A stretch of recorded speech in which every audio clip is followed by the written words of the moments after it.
IPL ফ্র্যাঞ্চাইজিতে এবার আসতে চলেছে বড়সড় বদল। রাজস্থান রয়্যালসের সঙ্গে সোয়াপ ডিল করছে চেন্নাই সুপার কিংস।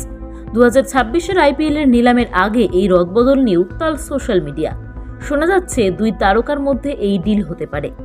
MS ধোনির জায়গায় আরও একজনকে ক্যাপ্টেন হিসেবে চাইছে চেন্নাই।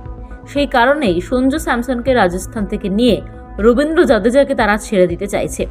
তবে এই সম্ভাব্য পদক্ষেপ সিএসকে সমর্থকদের কাছে একটি আবেগের প্রশ্ন, কারণ ফ্র্যাঞ্চাইজিটির কি সত্যিই তার অলরাউন্ডার রবীন্দ্র জাদেজার সঙ্গে সম্পর্ক ছিন্ন করা উচিত হয়েছে? ধোনির পাশাপাশি দলের সাফল্যের অন্যতম স্তম্ভ জাদেজাকে ছেড়ে দেওয়া কি ঠিক হলো, সেটাই অনেক বড় প্রশ্ন।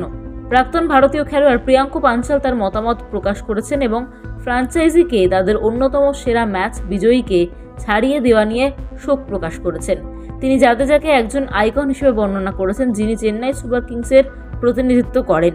তিনি বলেন, সঞ্জুর পরিবর্তে জাদেজাকে ছেড়ে দেওয়া সিএসকের সবচেয়ে বড় ভুল হতে চলেছে। চেন্নাই দলের প্রতি আনুগত্যের জন্য পরিচিত এই ফ্র্যাঞ্চাইজিটির এমন একজন খেলোয়াড়কে ছেড়ে দেওয়া একেবারেই ঠিক নয়, যিনি এত বছর ধরে দলের জন্য খেলেছেন, অসংখ্য শিরোপা জিতেছেন এবং দলের প্রতীক হয়ে উঠেছেন।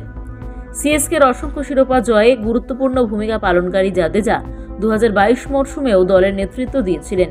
ব্যাট এবং বল উভয় ক্ষেত্রেই তার অবদান ধোনির নেতৃত্বে চেন্নাইয়ের পরিচয়কে সুদৃঢ় করেছে এবং তাদের একটি বিদায় যুগের সমাপ্তি ঘটিয়েছে। এই জল্পনা এমন এক সময় শুরু হয়েছে যখন চেন্নাইয়ের পুনর্গঠনের তীব্র প্রয়োজন। 2025 সালের ইন্ডিয়ান প্রিমিয়ার লিগ তারা হতাশাজনকভাবে হেরে যায়। 5 বারের চ্যাম্পিয়নরা পয়েন্ট টেবিলে তলানিতে শেষ করেছে কারণ তাদের ব্যাটিং ইউনিট বারবার ব্যর্থ হয়েছে। চোট এবং অস্থিরতা দলের সমস্যাগুলিকে আরও বাড়িয়ে তুলেছিল। অধিনায়ক ঋতুরাজ গায়কোয়াড়ের ইনজুরি দলের গতি ব্যাহত হয়েছিল। অন্যদিকে মিডল অর্ডার ব্যাটসম্যান দীপক এবং গায়কোয়াড় নিজেও ফর্মের জন্য লড়াই করেছিলেন।